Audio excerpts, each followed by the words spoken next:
जंगली हाथी को नियंत्रण करिबारे केन्दुझर जिला केन्दुझर बनखंड संपूर्ण भाव में विफल होइतिबा मने हुए। बारंबार केन्दुझर जिले में जंगली हाथी आक्रमण में अंचल बासिंदा मानक मृत्यु घटुवा बेले केन्दुझर जिला वन विभाग देखणा हारी साजिछि।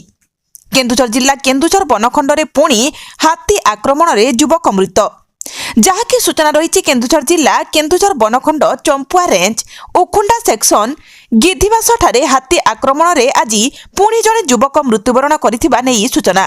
मृतक जनक असनपाट ग्रामर भागवत नायक। से हाथी देखिबाकू गिधबास जाइथिले। हाथी देखुतबा बेले हाथी आक्रमण करिथिला। घटनास्थल में तांकर मृत्यु होइतिबा नेई सूचना। वन विभाग कर्मचारी घटनास्थल में पहुंची मृतदेह उद्धार कर चंपुआ उपखंड चिकित्सालय को आनिथिबा नेई सूचना मिली। किछि दिन हेब दुई टिकिया हाथी एही अंचल में उत्पात जारी रखिथिबा बेले आजिर घटना परे घटनास्थल में किछि समय पई उत्तेजना मध्य देखा जाइथिला। सूचना अनुसार गत 8 तारिख में एही सेक्शन रो उच्च बालीठारे 3 टिकिया हाथीपल जड़े युवक को हाथी आक्रमण करी मारिथिला। गोटे सप्ताह 2 जन हाथी आक्रमण में मृत्युवरण करने को नहीं अंचल में जन असंतोष देखा देछि। केन्दुझर जिल्लारू सरोज कुमार महापात्रଙ୍କ रिपोर्ट।